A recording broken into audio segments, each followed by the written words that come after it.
Bismillahirrahmanirrahim. Assalamualaikum warahmatullahi wabarakatuh. Waalaikumsalam warahmatullahi Alhamdulillahirabbil wabarakatuh. Waalaikumsalam warahmatullahi wabarakatuh. Wabarakatuh. Alhamdulillahirabbil wa bihi nasta'inu ala umuri dunya waddin. Wassalatu wassalamu ala asrofil anbiya'i wal mursalin wa ala alihi washabbihi ajma'in amma ba'd. Yang terhormat Kiai Haji Irhamni atau Gus Irham selaku pemateri dan narasumber pada kajian muslimah pada malam hari ini. Beliau adalah Ketua Tanfidiyah MWCNU Sokaraja. Yang saya hormati segenap hadirin, sahabat-sahabat muslimah, sahabat-sahabat Fatayat, maupun hadirin hadiroh yang berbahagia dimanapun sahabat berada yang saat ini sedang menyaksikan dan juga menyimak kajian muslimah pada Selasa 28 September 2021. Alhamdulillahirrahmanirrahim dengan mengucapkan puji syukur kehadirat Allah Subhanahu wa Ta'ala yang telah memberikan begitu banyak nikmat, hidayah, serta inayahnya sehingga pada kesempatan yang berbahagia ini, pada malam hari ini kita semua dapat bertatap muka secara virtual melalui aplikasi Zoom dan juga channel YouTube yang nanti akan kami bagikan setelah acara selesai. Dan tak lupa sholawat serta salam marilah kita haturkan kepada junjungan Nabi besar kita Muhammad Sallallahu Alaihi Wasallam. Jasa beliaulah yang telah membawa kita dari zaman kegelapan menuju zaman yang terang benderang dan semoga kita semua adalah umat-umat beliau yang mendapatkan syafaatnya di hari akhir nanti. Allahumma amin. Baiklah hadirin rahimakumullah dan sahabat-sahabat semua, sebelum kita mulai kajian muslimah tentang fikih wanita atau fikih nisa pada malam hari ini, marilah kita buka acara pada malam hari ini yang kita selenggarakan secara virtual ini dengan bacaan umul kitab bersama. Ala hadiniyah wa kulinatis solihah al-fatihah. A'udzu billahi minasyaitonir rajim. Bismillahirrahmanirrahim.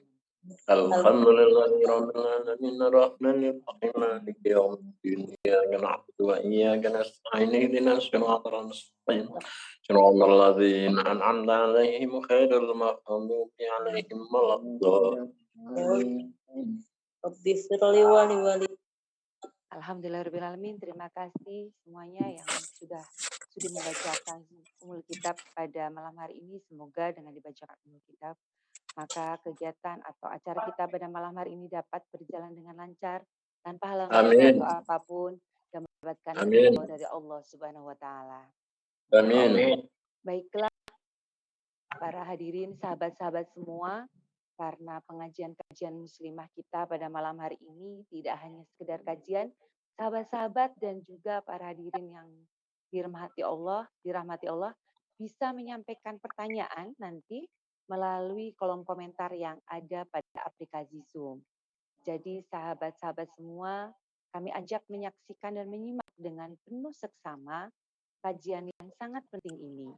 Seperti yang sudah kita ketahui bersama, kodrat kita sebagai seorang wanita dan juga seorang muslimah adalah kita pastinya akan mengalami haid, nifas, dan juga beberapa dari kita juga mengalami istihadah. Baiklah, untuk mengetahui apa saja yang ilmu yang ada di dalamnya yang harus kita ketahui sebagai dasar kita untuk melaksanakan ibadah kita sehari-hari, nanti bersama kita akan dengarkan paparan dan juga kajian yang akan disampaikan oleh beliau, Gus Irhamni. Baiklah, mengingat waktu yang sudah cukup malam, maka kajian akan saya serahkan langsung. Kami persilakan kepada Gus Irham untuk memulainya.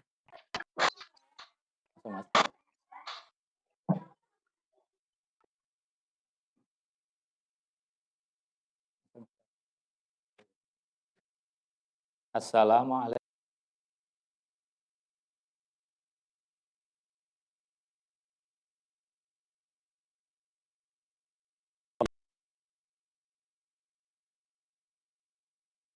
Bismillahirrahmanirrahim. Wassalatu wassalamu ala rasulillah. La haula wa la quwata illa billah amma ba'dah. Rabbi shrahli sadri wa yassirli amri wahlul 'uqdatam min lisani yafqahu qawli. Qala Allah Ta'ala fil Qur'anil azim, A'udzubillahi minasyaitonirrajim. Wa ma kanal mu'minuna liyanfiru kafah walaula nafara min kulli firqatin minhum ta'ifatul liyatafaqahu fiddin. Wa qala an-nabiyyu sallallahu alaihi wasallam may yuridillahu bihi khairan yufaqihu fiddin. Al-hadis au kama qala. Para mustami'in mustami'at rahimakumullah, para peserta pengajian baik yang ada di Sokaraja, di Banyumas, kemudian ada yang di luar Banyumas, Sapa, ada yang dari Bojonegoro, ada dari Tuban, kemudian dari Kediri, dan ada yang dari Blitar. Terima kasih semuanya, para teman-teman. Mohon maaf untuk kajian malam hari ini yang biasanya kita menggunakan YouTube channel Ansor Banser. Untuk malam ini kita menggunakan Zoom dikarenakan malam ini adalah spesial, yakni kita akan belajar bersama tentang kajian fikih wanita atau fikun nisa. Ini penting kami sampaikan bahwasanya mempelajari tentang fikun nisa itu sebetulnya bukan hanya kewajiban seorang muslimah, akan tapi kewajiban seorang muslim itu juga harus mempelajari tentang fikun nisa. Jadi seandainya ada seorang muslimah yang kebetulan tidak memahami tentang fikun nisa, maka pertama kali yang dianggap salah itu adalah muslimnya. Dalam artian seorang istri yang tidak memahami tentang hukum-hukum yang berkaitan dengan kewanitaan dan dalam hal ibadah, itu justru yang disalahkan pertama adalah seorang suami. Oleh karenanya, kewajiban untuk mengajarkan seorang istri ini bukan kewajibannya ustadz, bukan kewajibannya kiai, bukan kewajibannya bapak guru, namun kewajiban yang pertama adalah seorang suami. Sebagaimana ini sudah disindir oleh Allah di dalam surat Al-Baqarah, yang mana Allah menyampaikan di dalam surat Al-Baqarah ayat 35, A'udzubillahi minasyaitonirrajim.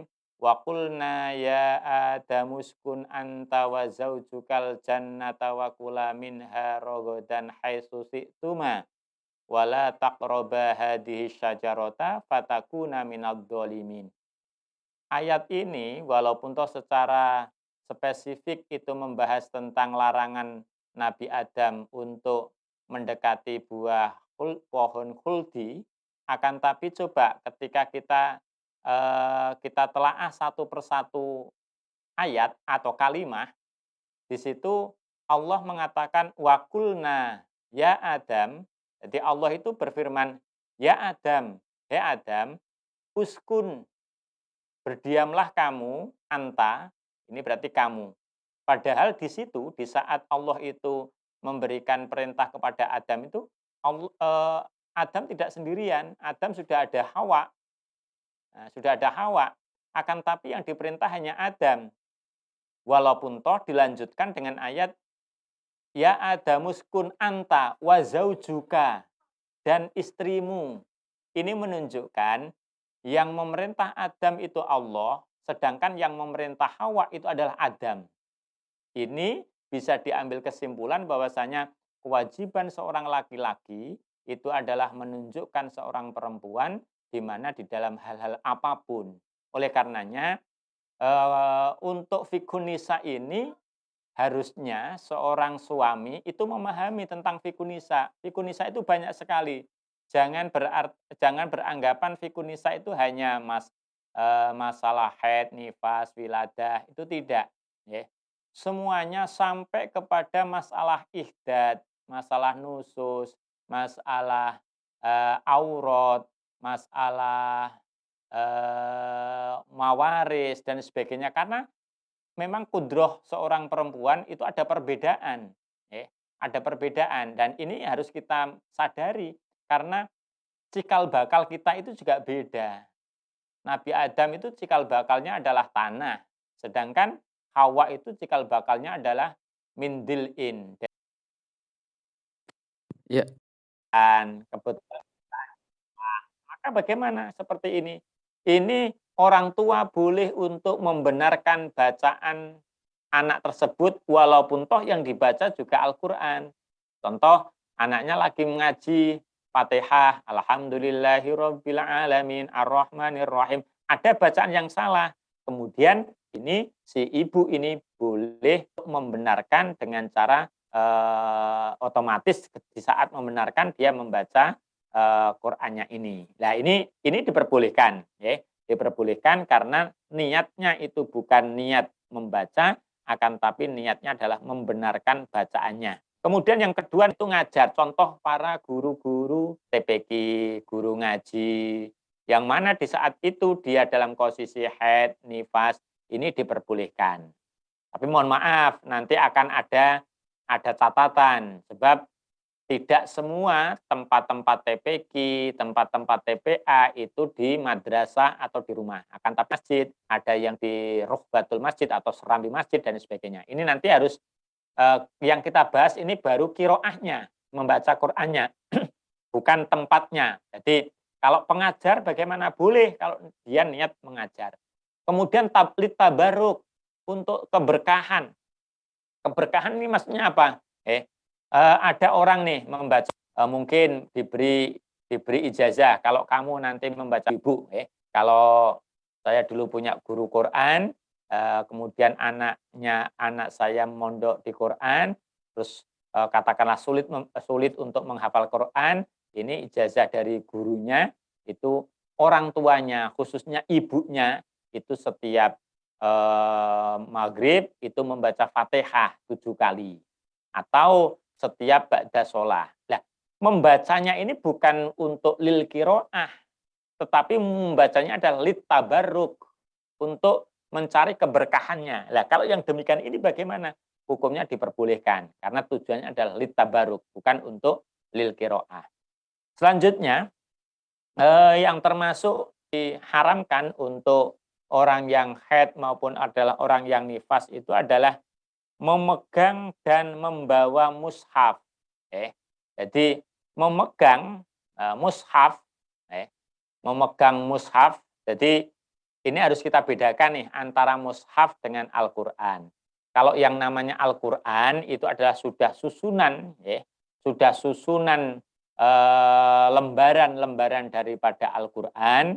Kalau di sini sudah tersusun mulai dari Fatihah sampai kemudian nanti An-Nas, ini namanya adalah Al-Qur'an. Tapi kalau mushaf itu masih berupa lembaran-lembaran. Ini mushaf. Jadi mushaf pun ini juga tidak diperbolehkan dipegang bagi orang yang dalam keadaan haid maupun nifas. Jadi masul mushafi wa hamlihi. Jadi memegang mushaf dan membawa mushaf ini juga diperbolehkan. Kemudian keterangannya, ya juzu hamlul mushaf wa masulis sobi wal mumayyiz lidirasah faqat. Jadi yang tidak diperbolehkan ini adalah orang yang haid maupun orang yang nifas. Termasuk tidak diperbolehkan adalah julidal mushaf. Julidal mushaf itu sampul daripada mushafnya ini. Contoh, umpama ini mushaf, kemudian ada sampul, ini dikasih sampul, maka memegang sampulnya ini juga tidak diperbolehkan.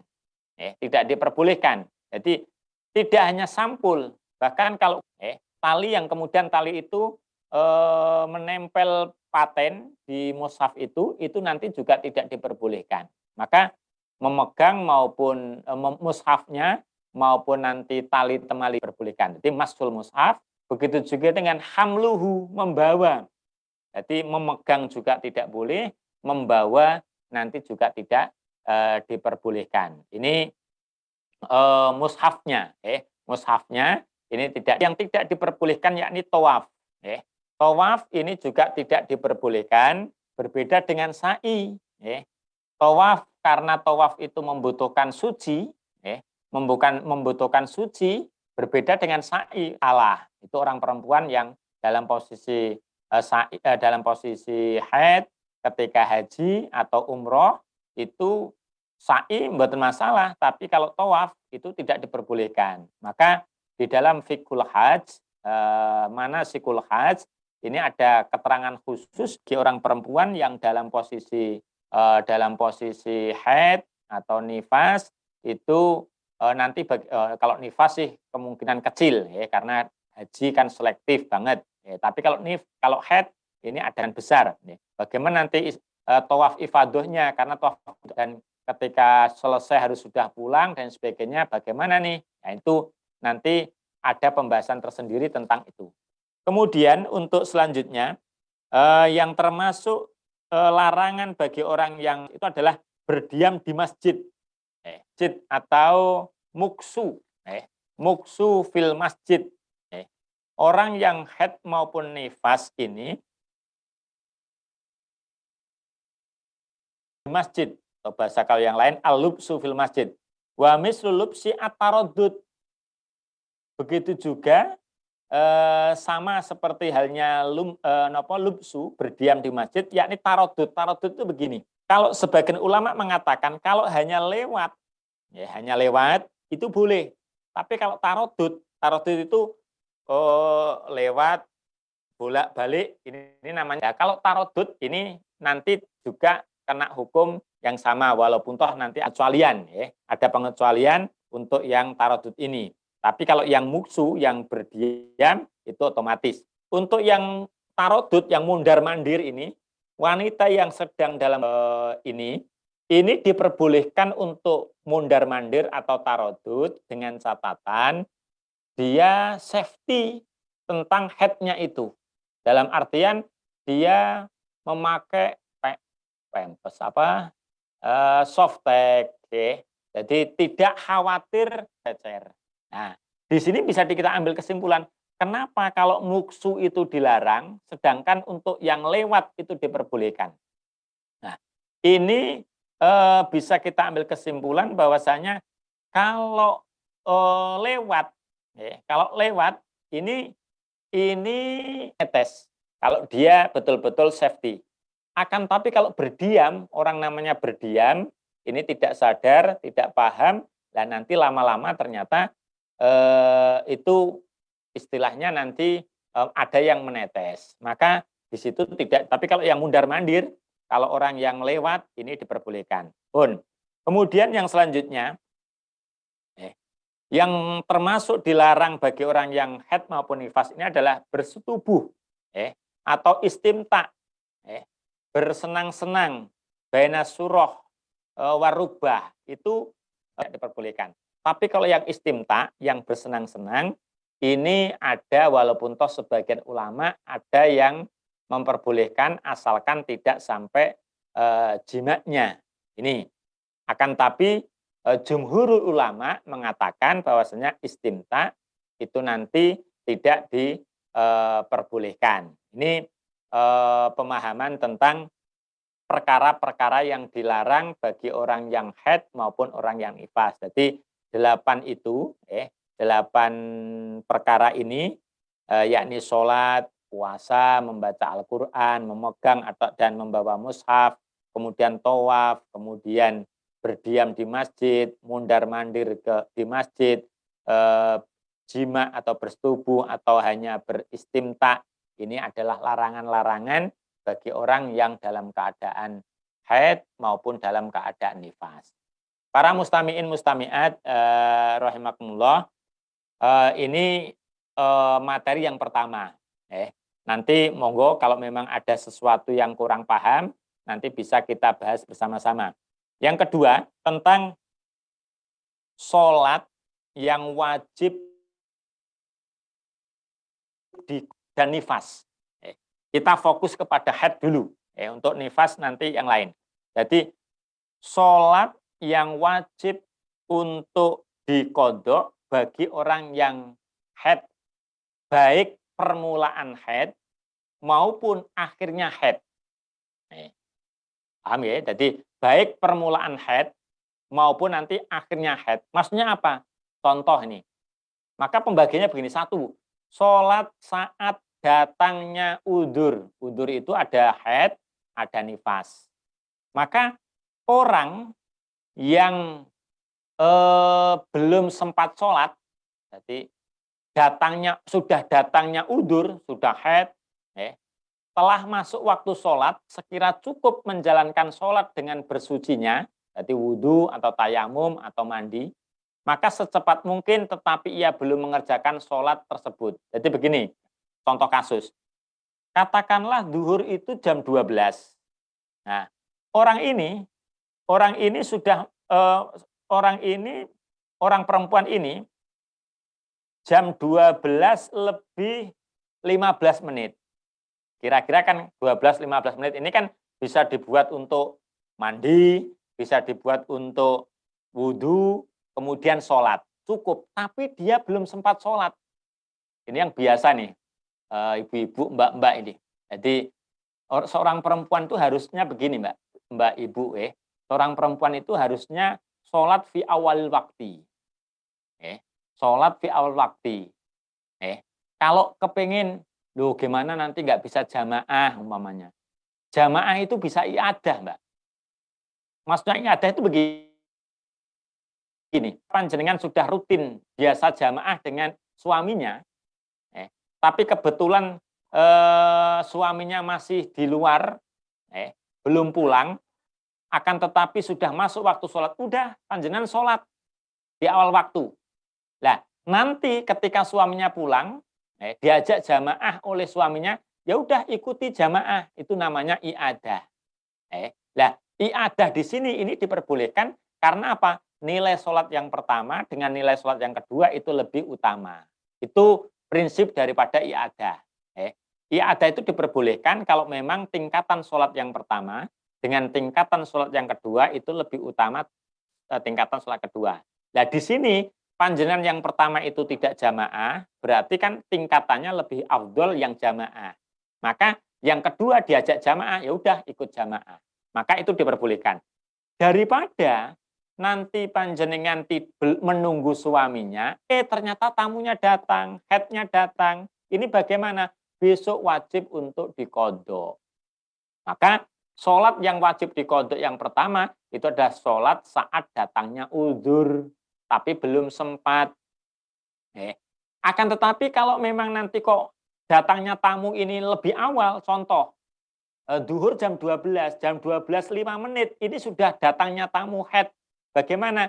Ini nanti ada keterangan tidak sempat, ini tidak nanti keterangan yang kedua. Sholat saat hilangnya sebelum hilangnya udur, nanti akan ada pembagian. Itu yang pertama. Yang kedua, sholat saat hilangnya udur. Pengertiannya, bila hilangnya udur, masih menyisakan waktu sholat sekedar takbiratul ihram. Contoh, asar itu jam 6 kurang 15 menit. Atau kita paskan lah ya, biar nanti mudah. Contoh, asar itu jam 6. Umpama kok asar jam 6, maghrib itu jam 6, mohon maaf ya. Maghrib itu jam 6. Nah, jam 6 kurang sedikit, katakanlah jam 6 kurang 2 menit. Jam 6 kurang 2 menit. Ini ternyata haid. Haid.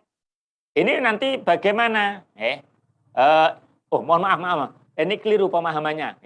Jadi, sholat saat hilangnya udur, bila hilangnya udur masih menyisakan waktu sholat sekedar takbiratul ihram. Jadi begini, maghrib itu jam 6. Kemudian jam 6 kurang 5 menit, berarti kan ini haid ini, haid. Kemudian jam 6 kurang katakanlah 10 menit, ini suci. Nah, maka apa? Orang yang demikian ini punya kewajiban untuk mengqodho sholat bagi orang yang haidnya kurang, datanya haid kurang sedikit tadi. Biar nggak bingung begini, saya contoh kasus ya. Contoh kasus. katakanlah yang enak itu kalau duhur tidak ya wong subuh sudah lewat. Contoh begini. Asar itu jam 3.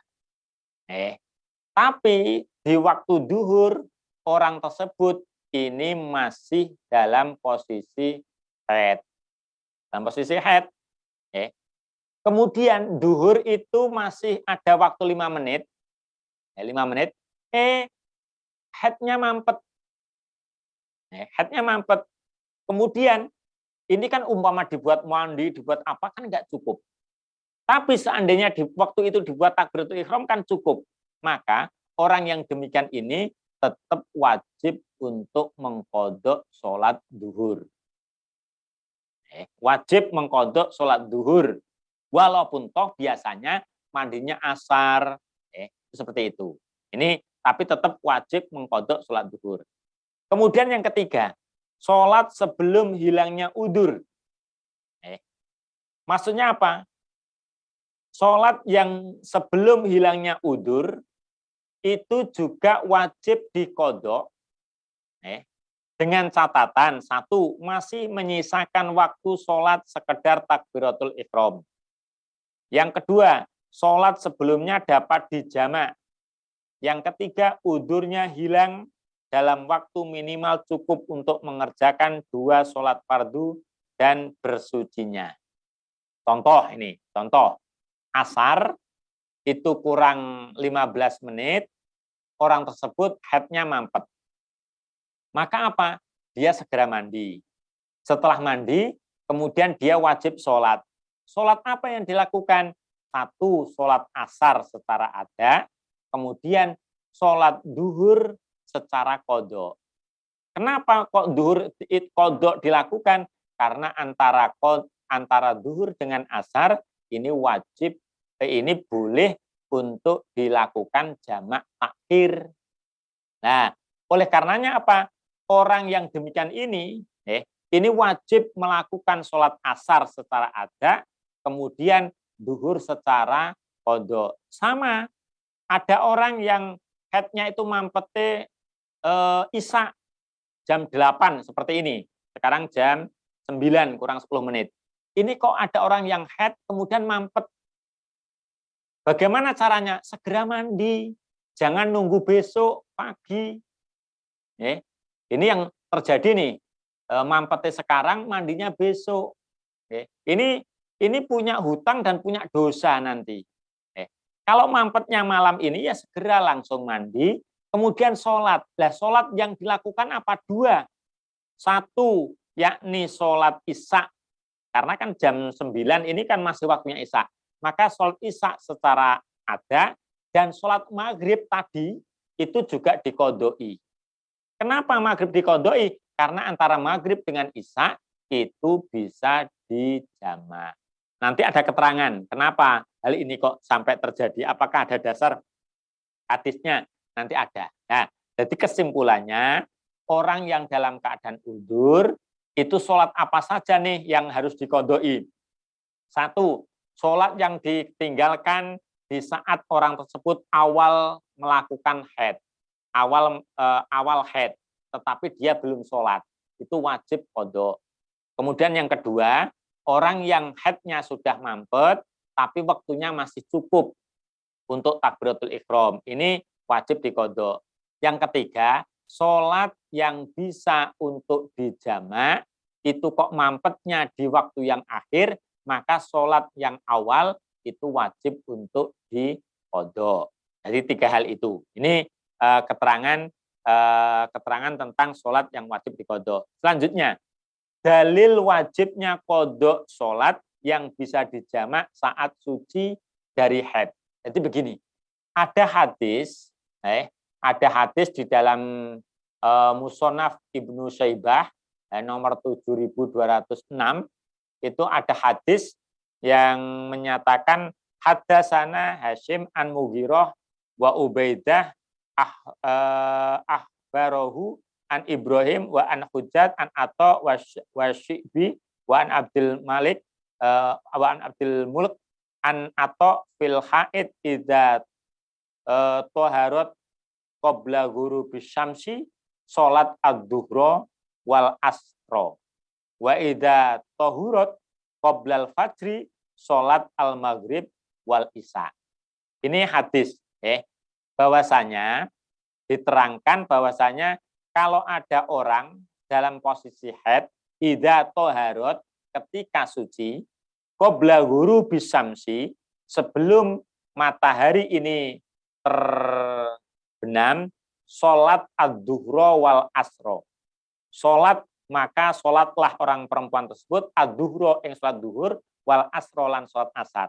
Wa idza tahurat, dan ketika dia itu suci qoblal fajri, sebelum fajar, jadi jam 3 malam, jam 2 malam itu kok suci, ya sholat al-maghrib wal isya. Maghrib harus sholat, isya juga sholat. Hanya saja isya-nya ada, maghribnya qadha. Kalau yang tadi asarnya ada, duhurnya adalah qadha. Nah, ini. Kemudian di dalam kitab Minhajul Qawim itu ada alasan wa yajibu aidon qadha uma qablaha in jumi'at ma'aha kadzuhri mal asri wal maghrib mal isya li anna waqtaha laha halatul udri. Ini yang menjadi titik poin. Fahalatud darurah aula. Jadi begini. Kenapa ada orang yang ing kita udam ketika mampet no asar, kok kudu sholat asar ada, kudu sholat qadha duhur.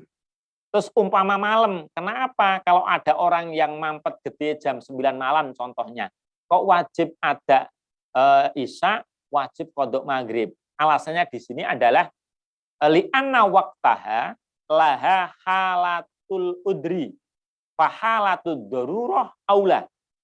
Dikarenakan waktu sholat yang kedua, yakni asar, bila dinisbatkan dengan duhur atau isya bisa dinisbatkan dengan maghrib, merupakan waktu sholat yang pertama tatkala ada udzur. Ini mohon diteliti betul. Seperti ketika jamak takhir, ketika orang itu jamak takhir, maka waktu pertama bagi orang tersebut itu adalah duhur. Ini. Atau ketika jamak takhirnya isya, itu waktu pertamanya adalah maghrib. Maka ketika ada orang yang mampet getihnya ini sudah mampet, ini di waktu isya, maka maghribnya itu diharuskan untuk diqodoi. Di sini terangkan bahwasanya udzur itu lebih utama, keadaan semacam ini lebih berhak untuk dilakukan.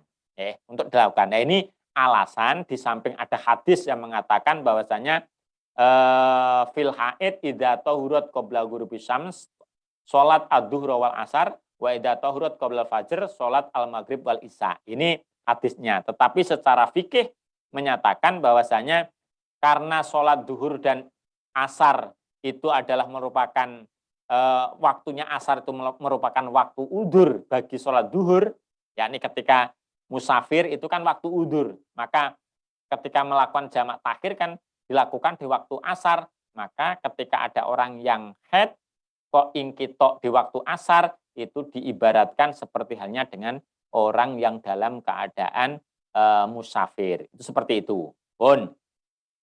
Sekarang hukum yang berkaitan dengan haid. Hukum yang berkaitan dengan haid ini banyak yang salah paham.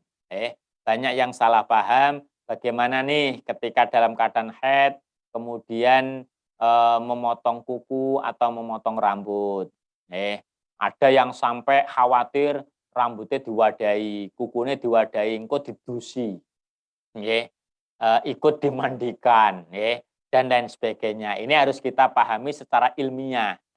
Secara ilmiah bagaimana nih nanti hukumnya bagi orang yang dalam posisi hadas besar, yakni dalam keadaan haid maupun dalam keadaan nifas, kemudian orang tersebut ini boleh enggak nih motong kuku atau rambut. Sebab coba bayangkan kalau enggak boleh motong rambut, enggak boleh motong kuku.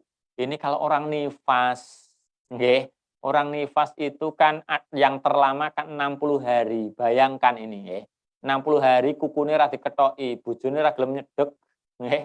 Ini wedi digrawuk nggih. Ini jadi nanti bisa kita pahami bersama ya.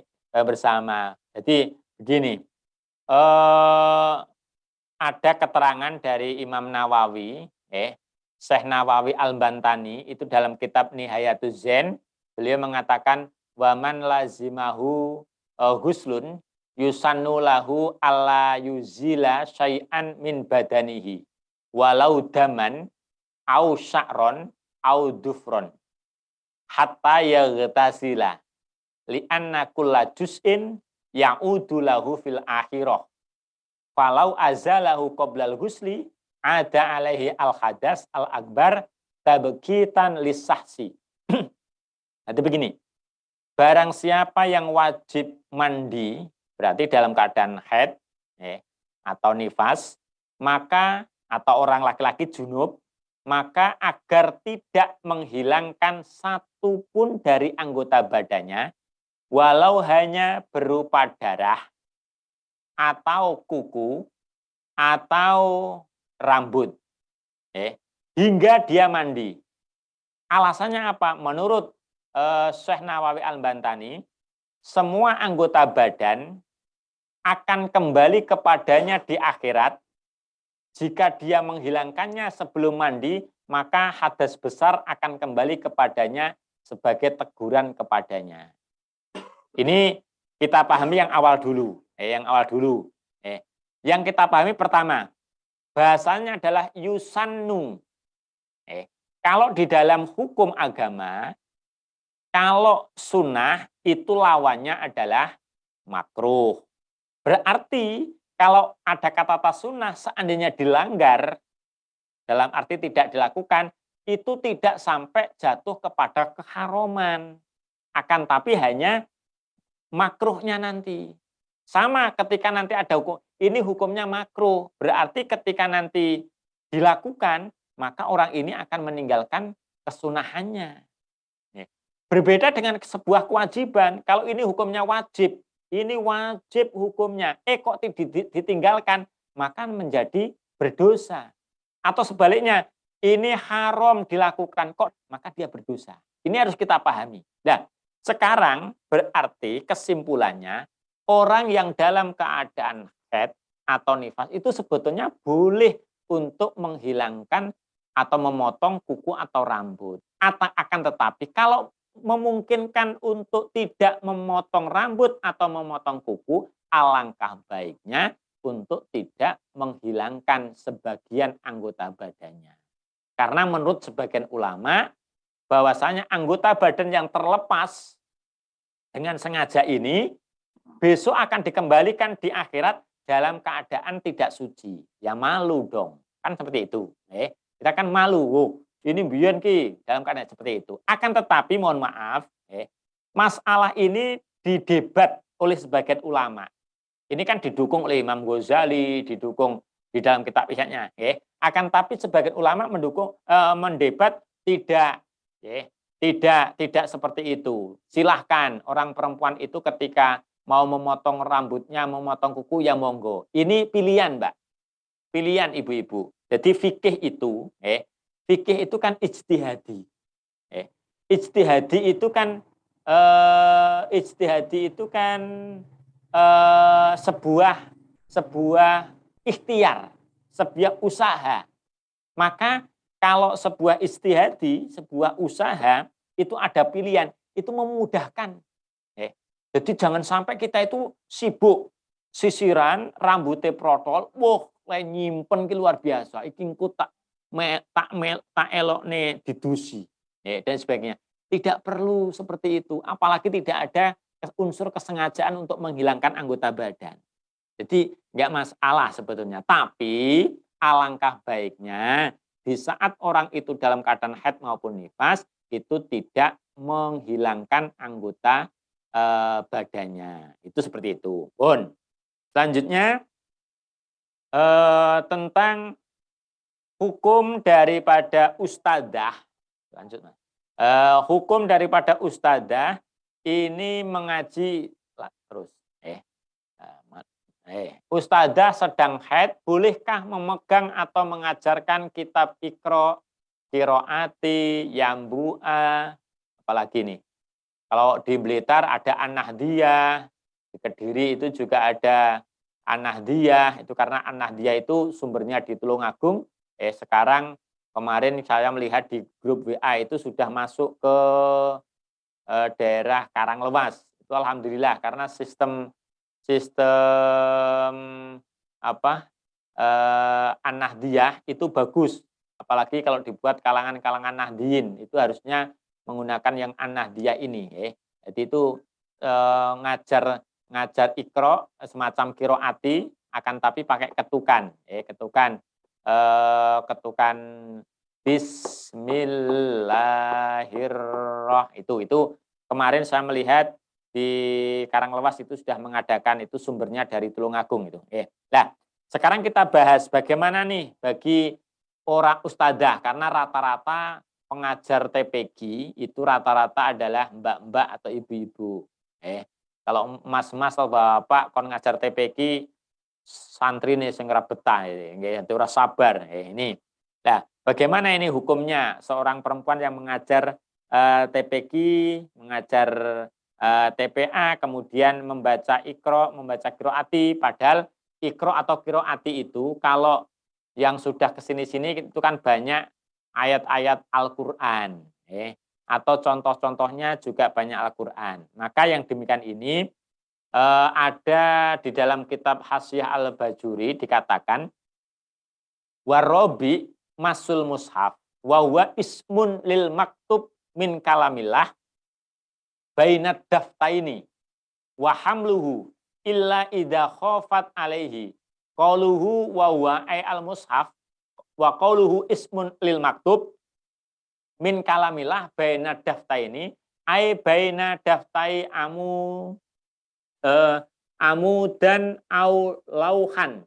Jadi papan atau di tempat-tempat au nahwihima ila angkol wal ibroh biqasdil katib ingkanat yaktubu linafsihi wa illa faqasdul amir awil mustajar. Jadi begini, yang namanya mushaf itu adalah tulisan yang sengaja ditulis dari kalamillah. Jadi sengaja, contoh ini, saya akan sengaja menulis Al-Fatihah. Bismillahirrahmanirrahim. Ini untuk memang sengaja nulis Al-Quran. Nah, sengaja. Maka walaupun toh hanya satu lembar, tapi saya sengaja menulis Fatihah, ini tujuannya adalah untuk memang untuk lil qiraah, dan itu saya anggap itu adalah saya menulis Al-Quran.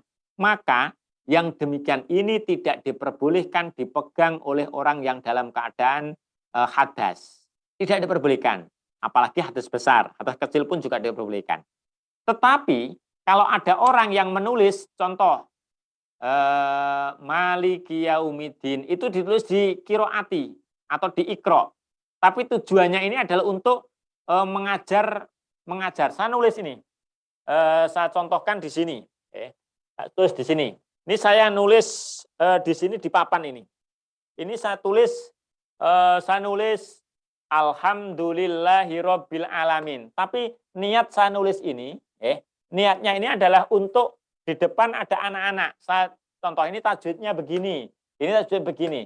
Bagaimana saya memegang ini? Memegang ini hukumnya tidak dipermasalahkan atau diperbolehkan. Karena saya menulis di sini bukan untuk lil qiraah, mungkin untuk lidirosah, tapi lit taklim, untuk belajar. Ini diperbolehkan. Berbeda nih kalau saya memang sengaja nulis ayat kursi. Nah, ini hati-hati para kaligrafer. Bang Zen ini mana ya? Nah, ini. Kalau sengaja nulis walaupun toh dengan tulisan-tulisan kaligrafi, tapi kalau niat nulis Al-Qur'an, niat nulis Al-Qur'an, maka ini tidak diperbolehkan untuk dipegang baik itu orang yang hadas kecil maupun yang hadas besar. Karena dia niatnya itu sudah niat menulis Al-Qur'an. Nah, maka apa? Untuk kitab-kitab di ITP, di Iqra, di Qiraati, di apa Yambu, kemudian di An-Nahdiyah dan yang lainnya itu secara umum tidak masalah. Atau kalau ragu, maka apa di sini diterangkan wal ibroh yuksodu al-katib. Tanyakan kepada yang nulis. Nulis iki niate mbiyen niat kanggo deres atau niat kanggo mulang. Kalau nulis iki kanggo mulang, maka tidak apa-apa. Tapi kalau nulisnya itu untuk dideres, walaupun toh hanya contoh nih, kan enek wong sing boten apal kalau biasanya sabbihisma rabbikal ala dia nulis di tulisan biasa, kertas, tapi niatnya untuk kiroah. Nanti ngimami sambil baca. Ini nanti hukumnya ini menjadi sama seperti halnya mushaf. Maka tidak boleh, tidak boleh. Sama ketika di HP ini. HP itu kan ada aplikasi apa? Aplikasi Quran. Contoh nih. HP itu ada aplikasi Qurannya. Ada aplikasi Quran. Nah, ketika saya membuka, contoh saya membuka surat Luqman ini. Nah, ketika saya membaca surat Luqman seperti ini, kemudian di sini HP ini nampak layarnya, nampak tulisannya, nampak tulisan, nampak layar, maka bagaimana nih saya dalam posisi batal atau ibu-ibu dalam posisi haid umpamanya? Ini nggak boleh. Nggak boleh. Karena apa? Ini wujud tulisan. Berbeda nih kalau saya selesai, aplikasi saya tutup, kemudian sudah tidak ada, ini kembali lagi menjadi HP. Maka saya bukan hamlul mushaf, tapi hamlul HP, apa ya HP itu? Atilfus, atau apa istilahnya? Al-hatif, al-hatif atau atilfus ini. Nah, tetapi kalau aplikasi Quran ini saya buka kembali, ini nggak boleh, nggak boleh saya megang dan sebagainya. Walaupun toh ada khilaf di antara ulama, maka hati-hati ketika di HP itu ada aplikasi Qurannya, pastikan bahwasanya aplikasi Quran itu tidak aktif atau tidak muncul tulisan daripada Qurannya itu. Akan tapi kalau nanti muncul tulisan Al-Qurannya, maka ini nanti akan menjadi mushaf karena tujuan dari awal aplikasi ini untuk dibaca, bukan untuk lidirosah atau apa, tapi untuk dibaca. Nah ini sama halnya dengan nanti Iqra maupun Qiraati. Walaupun toh pernah di Basul Masail kan, kalau Iqra yang juz 5 atau 6 yang sudah banyak Qur'ane, itu ulama lebih condong untuk itu supaya suci. Walaupun toh nanti ada wong namanya fikih ya, ada perbedaan ulama. Ini, nah kesimpulannya bagi para ustadzah yang ngampu TPQ, Iqra, TPQ, TPA dan sebagainya, jangan khawatir. Akan tetapi Bapak Ibu, Mbak, Mas, ini kalau memang nanti mengajarnya itu di madrasah, di tempat-tempat. Tapi kalau di masjid, mohon maaf, beribu maaf, kalau di masjid itu tetap nanti jangan, karena kalau muksu itu berdiam di masjid, itu tetap tidak diperbolehkan. Bapak Ibu mustami'in mustami'at, demikian kajian tentang Fikun Nisa episode yang pertama ini. Ada 5 poin. Satu tentang hal-hal yang dilarang bagi orang yang haid nifas. Yang kedua, sholat yang wajib dikodok bagi orang yang haid nifas. Yang ketiga, dalil wajibnya kodok. Yang keempat, hukum memotong rambut atau memotong kuku bagi orang yang haid dan nifas. Dan yang terakhir adalah ustadzah, bagaimana hukumnya ustadzah yang sedang haid ngajar Iqra maupun Qiraati maupun yang lainnya. Demikian kajian pada malam hari ini. Selanjutnya saya kembalikan kepada host. Kalau memang ada tanya jawab, monggo.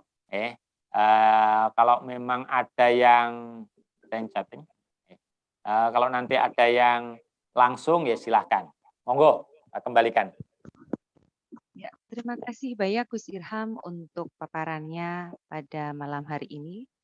Bisa cukup dimengerti ya untuk para hadirin yang sedang menyimak tentunya. Baiklah, kami buka kesempatan bertanya untuk para sahabat dan hadirin hadirat yang saat ini hadir melalui ruang Zoom ini untuk menyampaikan pertanyaan melalui kolom komentar.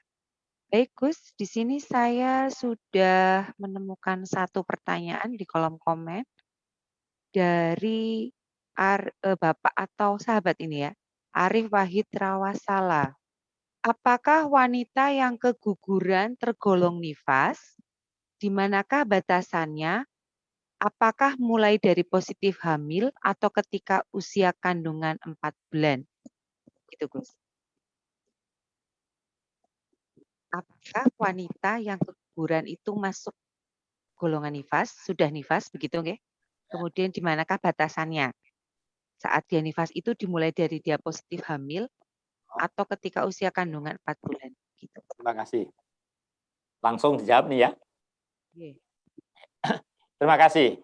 Jadi begini, seorang perempuan yang dalam posisi hamil itu kemudian melahirkan, baik melahirkan secara normal maupun dalam kondisi keguguran, maka tetap ada namanya nifas. Nah, nifasnya itu dimulai dari mana? Nifasnya dimulai dari keguguran. Contoh nih, ada orang yang hamil, usianya baru 5 bulan. Ternyata setelah baru 5 bulan, kemudian ini keguguran. Bagaimana ini nanti? Dia setelah keguguran itu, mulai dari detik keguguran, itu kena hukum nifas. Kena hukum nifas. Ini dengan catatan, mohon maaf ya, dengan catatan yang namanya nifas itu kan mengeluarkan darah. Ya otomatis, ya. Otomatis kalau dia mengeluarkan darah, maka dia kena hukum nifas. Nah, batasannya sampai kapan? Ya sampai selesai nifasnya maksimal. Karena yang namanya nifas itu maksimal adalah 60 hari. Minimal itu asal keluar. Bisa kalau bahasa kitab sakrotan, lahdotan. Lahdotan itu ketika nanti kita bahasakan di sini kan sakrotan. Ini setetes, setetes itu sudah dikatakan nifas. Nifas lah, maksimal 60 atau standarnya 40 atau nanti ini mbak-mbak yang lebih ahli. Maksudnya lebih ahli. Dulu anak pertama berapa, mungkin beda antara anak pertama, anak kedua, anak ketiga, ini beda. Nah, perlu dipahami, ada namanya nifas, ada namanya wiladah. Sebab wiladah itu kan melahirkan, itu juga nanti ada kewajiban untuk mandi. Nifas juga demikian, ada kewajiban untuk mandi. Tapi kembali kepada poin pertanyaan, ini tetap hukumnya adalah ada nifas. Dimulai dari mana? Dimulai dari sejak keguguran. Jadi umpama kok sudah 5 bulan, masuk ke 6, di hari itu, katakanlah tanggal 1 Januari hamil. Mulai hamil, lebih mudahnya. Kemudian bulan kelima, Maret, Mei, bulan Mei ini masuk tanggal 1 Mei, dia keguguran. Maka apa? Hitungan nifasnya ya mulai dari tanggal 1 Mei ini. Sampai kapan? Ya sampai berhentinya darah nifas. Itu seperti itu. Monggo. Ya, begitu nggih.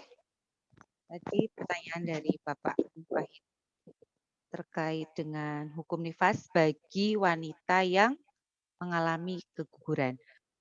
Baik Gus, yang kedua ini ada pertanyaan dari sahabat pembina saya, sahabat Qoriatun Muzayanah ya Mbak ya, maaf. Bagaimana menghukumi lamanya haid yang mana sering terjadi haidnya lama karena alat kontrasepsi? Jadi kan ada yang, ini Gus, jadi ada yang siklusnya teratur, ada yang 1 bulannya mungkin cuma 5 hari, ada yang 1 bulannya sampai 7 hari. Tapi ada beberapa yang menggunakan alat kontrasepsi kemudian mungkin siklus atau durasi waktu haidnya itu tidak jelas gitu Gus. Kadang haid, nanti berhenti, haid lagi atau mungkin terlalu panjang. Bagaimana Gus? Monggo. Terima kasih. Maka pernah dulu saya sampaikan bahwasanya orang perempuan itu menurut saya itu wajib memiliki buku haid. Buku saku haid. Kenapa? Buku saku haid ini berisi apa? Berisi tentang ketika haid dicatat. Haidnya mulai tanggal berapa. Kemudian nanti, oh ini berhenti tanggal berapa. Atau tidak berhenti terus, tapi darahnya kan beda-beda. Ada darah yang kuat, ada darah yang lemah. Ada darah itu warnanya yang hitam pekat, ada yang warnanya itu kemerah-merahan, ada yang merah, ada yang coklat, ada yang kuning. Kemudian ada yang bau, ada yang sangat menyengat, ada yang, kalau saya ngomong tidak bau, apa iya, masuk darah tidak bau. Maksudnya ya ada yang sangat bau, ada yang sedang, seperti itu. Nah, kalau dalam istilah haid itu namanya darah qawi dan darah dhaif. Darah kuat dan darah lemah. Nah, sekarang begini, bagaimana nih kalau ada orang yang semenjak dia menggunakan kontrasepsi, kemudian haidnya menjadi tidak teratur. Kita kembalikan kepada namanya ayyamul haid, masa atau masa daripada haid. Haid itu minimal 24 jam atau sehari semalam. Itu minimal. Maksimal 15 hari 15 malam. Yang umum haid itu adalah 7 sampai 9 hari. Nah, sekarang kasusnya umpama ada orang semenjak dia menggunakan kontrasepsi, ini kok haidnya terus. Catatannya, pokoknya kalau ada orang mengeluarkan darah haid, kok sampai melebihi 15 hari, maka setelah 15 hari, itu nanti kena hukum istihadah. Kena hukum istihadah. Walaupun toh darahnya katakanlah sama. Antara darah tanggal 1 sampai tanggal 15 dengan tanggal yang 16 sampai ke sana. Itu istihadah. Ini kalau memang terus, tetapi kalau nanti selang-seling itu begini. Contoh nih, tanggal 1 sampai tanggal 5 ini keluar darah. Kemudian tanggal 6 ini mulai berhenti. Tanggal 10 ini keluar darah lagi. Sampai nanti tanggal 16. Ini keluar darah lagi. Atau ya 16. Kemudian tanggal 17 ini berhenti total seret ke sana. Bagaimana ini? Keterangan haid itu minimal jarak antara suci yang jarak antara haid pertama dengan haid yang kedua itu adalah minimal 15 hari. Kalau kurang dari 15 hari dan darah itu masih dalam lingkupan ayyamul haid, contoh tanggal 1, 5 keluar darah, 6 berhenti, tapi tanggal 10 keluar lagi, sampai tanggal 15 umpamanya, 15. Kemudian tanggal 16 ini ingkitok, mampet, sampai sekian hari. Maka bagaimana ini? Tanggal 1 sampai 15 semua dihukumi haid. Lah yang tengah-tengah tadi, tanggal 6 sampai tanggal 10 tadi kan dia tidak keluar darah haid, wis kadung sholat dan sebagainya, enggak apa-apa. Berdosa apa tidak? Tidak. Karena dia punya keyakinan dianggap tidak haid. Ternyata masih keluar darah lagi tanggal 10. Maka bagaimana? Ini tetap antara tanggal 1 sampai tanggal 15 semuanya dihukumi haid. Sedangkan 16 ke sana, umpama kok masih keluar darah lagi, sudah istihadah. Nah, jadi kesimpulannya, orang yang menggunakan kontrasepsi kemudian darahnya ini tidak lancar, darahnya ini tidak lancar, tidak stabil, tidak normal, maka patokannya adalah silahkan dicatat kapan tanggal haidnya, kemudian kok mampet, kemudian setelah mampet ini ditulis mampetnya tanggal 10. Ini keluar darah lagi enggak nih? Ternyata tidak, sampai tanggal 1 lagi. Bulan depan, oh berarti betul itu adalah tanggal 1 sampai 10 haid, 10 sampai 30 ini adalah suci. Akan tetapi sebaliknya, tanggal 1 sampai 10 ini keluar darah. kemudian tanggal 11 sampai tanggal 20 ini suci. Ini bukan tidak keluar darah. Tanggal 21 ternyata keluar darah lagi sampai tanggal 25 bagaimana? Maka yang demikian nanti kita lihat keluarnya ini masih dalam masa-masa mumkinul haid apa tidak.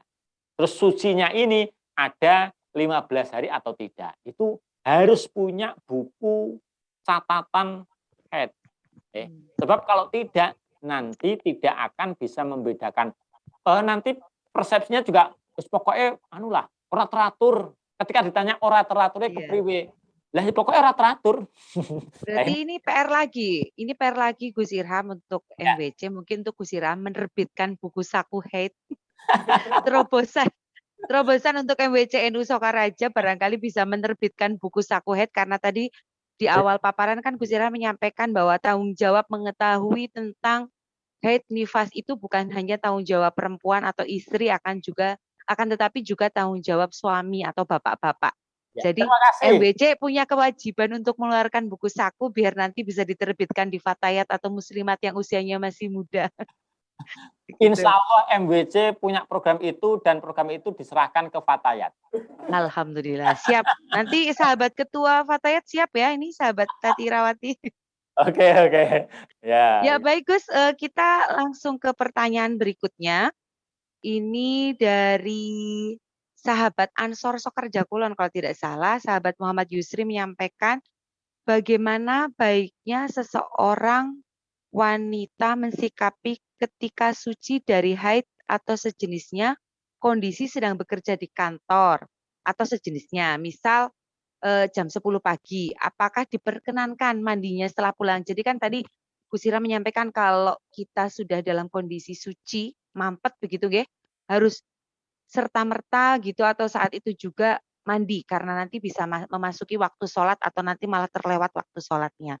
Jadi kalau dia masih dalam kondisi bekerja dan mungkin lingkungan pekerjaan yang tidak memungkinkan dia untuk mandi, itu seperti apa Gus? Monggo.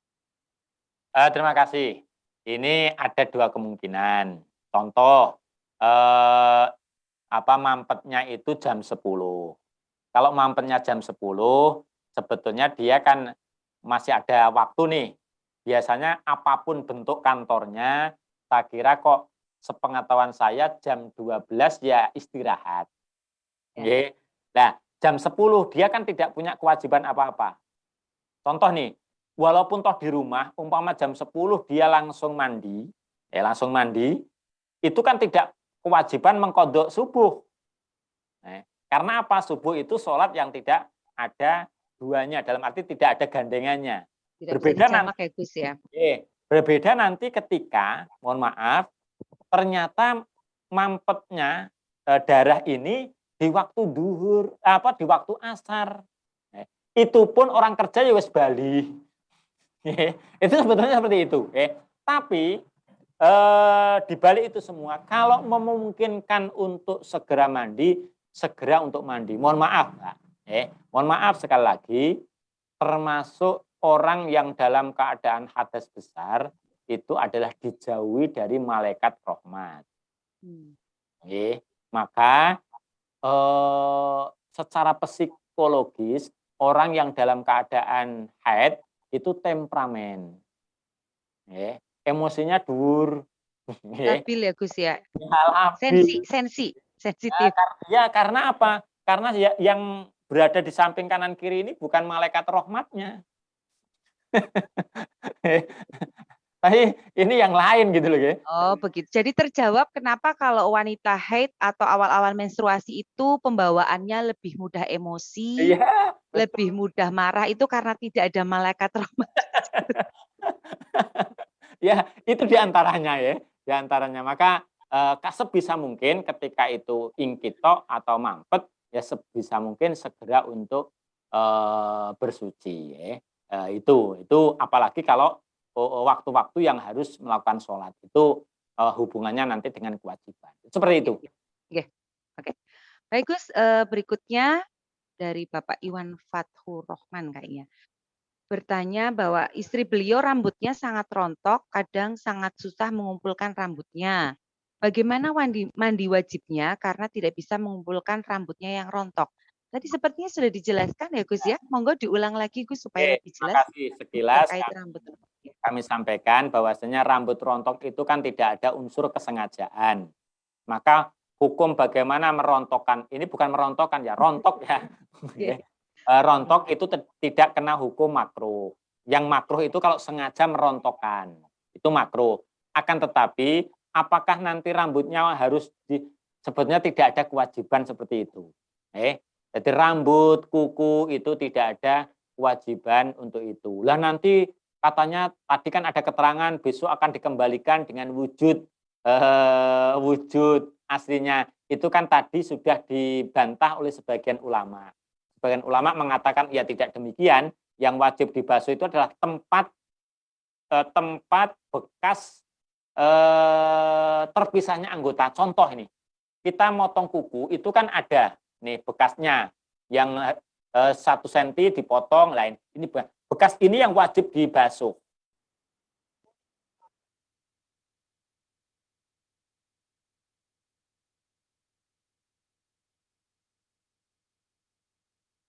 Kewajiban. Seperti itu. Ya. Jadi karena tadi suaranya agak menghilang, ya Gus, bisa saya ulangi lagi. Untuk rambut yang rontok itu tidak ada hukum yang mewajibkan untuk dikumpulkan kemudian dimandikan begitu ya Gus ya? Ya, baik, terima kasih. Demikian ya Bapak Iwan Fatur Rahman.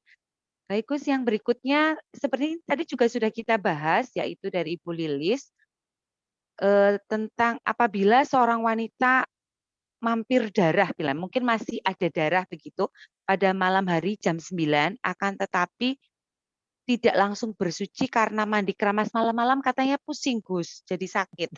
Pertanyaannya apakah boleh bersuci atau mandi di pagi harinya seperti itu? Iya. Bagus. Gini ya, kita harus pahami betul cara mengetahui ingkito udam, cara mengetahui darah itu betul-betul mampet. Ini mungkin mampet ya, bukan mampir apa mampet? Di sini tulisannya mampir. Ya. Saya baru tahu juga ini. Ya mungkin ini ya. Jadi cara mengetahui darah itu mampet atau tidak, ini mohon maaf, ini ya, kita mampet, ambil dia dikoreksi mampet katanya di sini. Ya, kita ambil kain kapas, ini, contoh ini mohon maaf bukan kapas, ini masker nih ya. Ini katakanlah ini adalah kapas. Ini kita ditempelkan nih, bukan kita ya. Ini ditempelkan, ditempelkan ke vagina. Mohon maaf ya, karena ini fikih nisa ya harus kita jelaskan seperti itu. Kita ditempelkan plek. Kemudian kita dilihat. Ketika tidak ada bekas sama sekali, walaupun toh hanya sedikit, ini tidak ada bekas dalam arti memang betul-betul tidak ada bekas, entah coklat, entah merah, entah apa, maka itulah standar daripada ingkito udam. Tetapi umpama nanti ditempelkan kok masih ada sedikit coklat atau apa, itu berarti belum ingkito, belum mampet. Nah, ternyata setelah ditempelkan ini bersih betul, tidak ada bekas untuk itu. Jam 9 malam, bagaimana seperti ini? Wajib untuk mandi. Saya jam mengatakan berapapun wajib. Ya Gus ya? Jam berapapun walaupun dingin. Pakai air hangat bisa ya Gus? Enggak apa-apa. Air hangat itu asalkan nanti tetap tohir mutohir kan enggak masalah. Enggak masalah. Wong air hangat itu tidak sampai nanti merubah itu tohir atau tidak tohir mutohir kan seperti itu. Tinggal nanti kita kembali kepada bab air itu. Jadi tetap mandi. Kenapa kok mandi? Karena dia punya kewajiban yang ada itu sholat isya. Kalau yang maghrib sih kodok, yang namanya kodok itu kan semampunya, waktunya kapan. Tetapi dia punya kewajiban isya. Ini ada. Kok tidak melakukan isya sampai besok? Padahal besoknya itu, kalau alasannya itu ada dingin, berarti kan besoknya tidak mungkin jam 5 pagi nih. Besoknya kan berarti jam berapa itu? Jam 7, ngenteni awan panas. Nah, berarti contoh umpama jam 7, berarti dia kan melanggar isya, melanggar subuh. Hutangnya sudah 2. Itu namanya meninggalkan sholat dengan sengaja. Lah, padahal tarikus sholah, meninggalkan sholat dengan sengaja, itu statusnya, itu seperti hanya dengan hayawan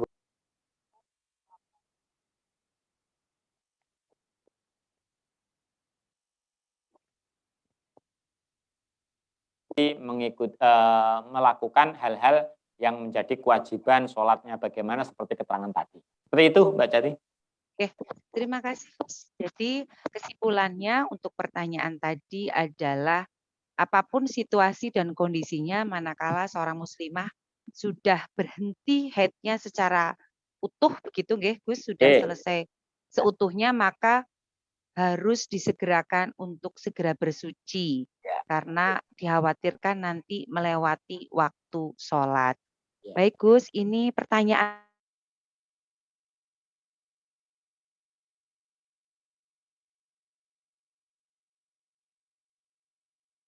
Nah, yang macet.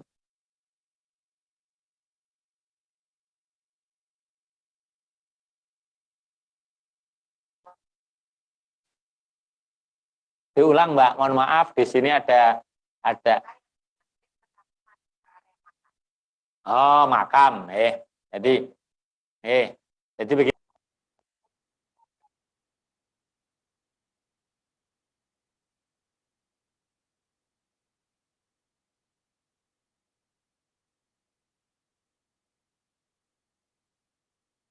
bagaimana admin Mas Kamal sudah bisa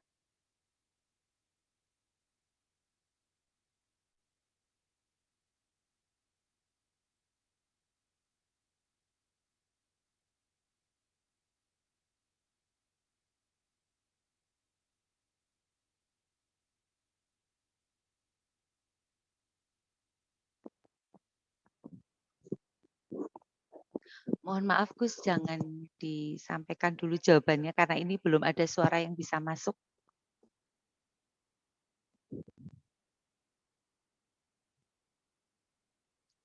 Bisa di-unmute nggih Gus? Nggih, diulangi lagi Gus. Monggo cek 1, 2, 3. Cek ya masuk. Oke, sudah masuk. Monggo. Tadi pertanyaannya hukum wanita yang sedang haid masuk ke area makam. Pertanyaan terakhir Gus. Terima kasih. Jadi makam itu tempat beda dengan masjid. Berbeda dengan masjid dalam artian tidak ada hukum larangan bagi orang yang haid itu masuk kuburan. Makam itu kan kuburan, itu tidak ada larangan. Akan tapi memang ada etika. Ini bahasanya adalah bahasa etika. Bahasa etika ke makam-makam para aulia, makam para aulia ini yang bagi yang haid itu ada aturan. Ada aturan bahwasanya menurut keputusan dulu pernah di Basul Masailkan, keputusannya adalah bagi perempuan yang ziarah ke makam-makam ini maka harus menjaga kesucian. Tapi bahasa harus di sini bukan harus wajib seperti tidak boleh masuk masjid, itu tidak. Jadi ya prosesnya bagaimana?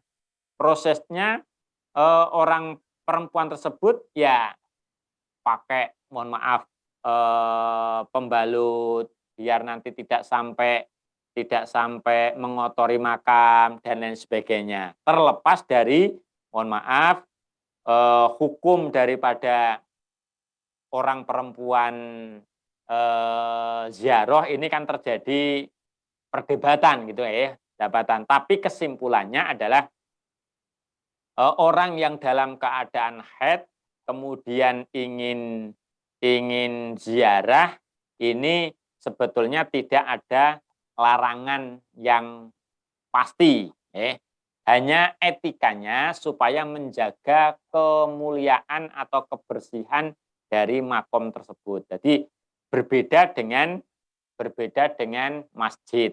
Kalau masjid otomatis tidak diperbolehkan, tetapi kalau makom itu berbeda dengan masjid. Itu seperti itu Mbak Jati. Ya. Oke, sepertinya itu pertanyaan terakhir pada kajian Muslimah Fikih Nista pada malam hari ini. Sudah cukup ya, Gus, untuk kajian kita pada malam hari ini? Cukup. Begitu? Sampun, cekap, terima kasih. Baiklah Bapak Ibu, hadirin hadirat dan sahabat-sahabat semua, alhamdulillahirabbil alamin. Puji syukur kehadirat Allah, malam hari ini kajian muslimah sudah disampaikan dengan cukup jelas oleh beliau Gus Irham. Apabila nanti ada pertanyaan-pertanyaan selanjutnya, nanti akan kita sampaikan lagi di pertemuan atau di kajian muslimah berikutnya. Insya Allah akan kita laksanakan rutin, ya Gus, untuk kajian muslimah ini, fikih nisa ini. Ini Saya minta rutinnya jatah bisa nggak? Saya minta jatah, kan biasanya Gus Irham punya jatah ngopi, ngaji, ngopeni pikiran dan hatinya kan khusus untuk kalangan bapak-bapak. Nanti kalau bisa dikasih ya. jatah per bulannya eh, ada. Kalau kemarin sih kita sepakati sebulan sekali untuk Fikunisa. Nah, jadi untuk Fikunisa itu sebulan sekali Mbak Jati. Iya, Tapi iya.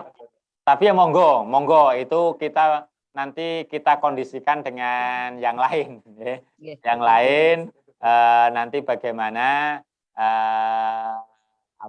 waktunya itu, tapi kita rencanakan dalam kajian setiap malam Rabu itu sebulan sekali kita gunakan nanti untuk Fikunisa. Itu seperti itu.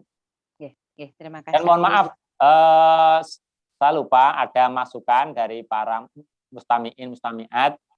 Memang sosok kita lupa, maka setiap pertemuan itu kita akhiri dengan doa, ya minimal doa kafaratul majelis. Biasanya setelah gayeng tanya jawab lupa langsung ditutup gitu. Jadi nanti kita tutup dengan doa kafaratul majelis. Setelah itu nanti saya berikan kepada host untuk menutup session ini. Terima kasih, kurang lebihnya maaf. Marilah kita tutup dengan doa kafaratul majelis.